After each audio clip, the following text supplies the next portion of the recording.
Hey there, Josh with Cullen Cosplay. I want to go over a tip that is long overdue from the beginning. Oh shoot, the hat! Yeah, the hat.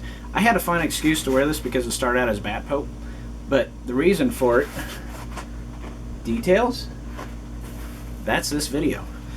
I had to find something to replicate this 3 years ago. This is a casted Guyver helmet, and of course there's a bunch of dots, drawings, sculpted.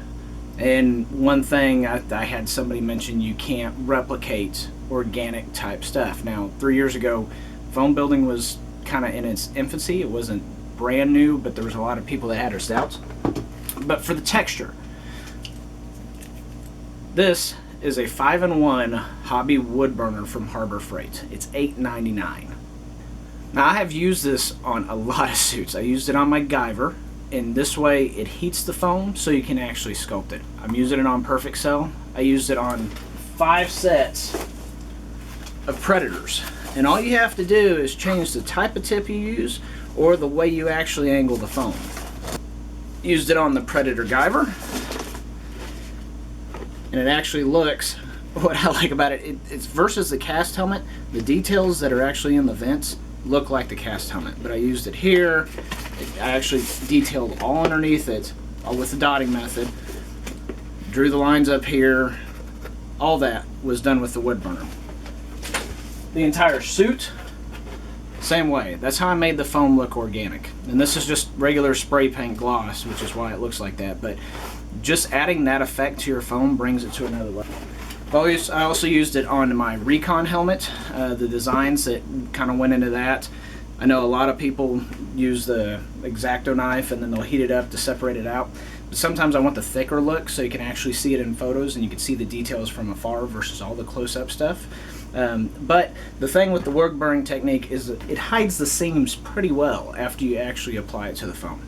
And what I'm going to do is I'm going to show you an example of how I use that on my costumes so you kind of get the idea that there is other ways to replicate the same thing. But of course, safety first. Please, since you are heating up foam and you're actually burning it, wear eyeglasses, wear the same ventilation that you use for your spray paint so you're not inhaling any of that stuff. So this is how simple this tool is. It is just a wood burner, but you can use it for a lot more. There is 2 pieces that I'm missing. One is a X-Acto knife blade that heats up, so if you actually want to cut your foam with it, you can. And the other one is a more of a, it looks like a calligraphy tip that you can use for wood burning.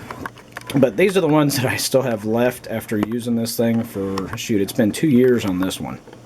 And I've been through 3 of these, so this is my 3rd one.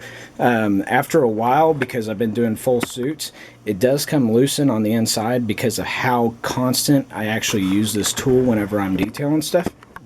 But I'm going to show you just the standard tip, which I love to abuse, is that one right there.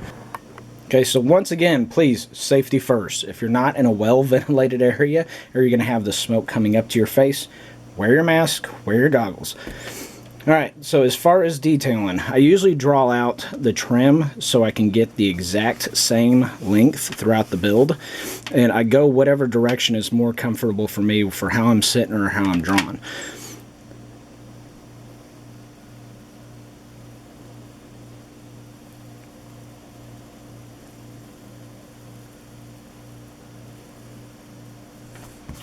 But that's it. You can actually add a valley of trim just by using this. And so it can actually, just the 3D effect is a lot, to me, is a lot easier to keep a steadier hand and have more control than a Dremel. But the other thing I wanted to show you was there's certain designs that you want to indent, and that's what the wood burning kit actually lets you do, is when you heat it up, you're dissolving that foam. So you can make the impressions that you want to without cutting that piece. Now you have that valley there, so depending on what types of shapes or designs. But for, say you want the bronze look, the metal look, organic look, it's just a bunch of dots that are close together, randomly placed.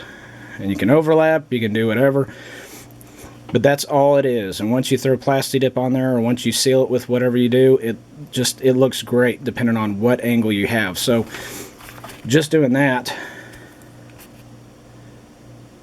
it's the same type of effect. And you can change your tilt, So on the Predator Guyver, I had the angle more tilted, so it gave it more of that scale look.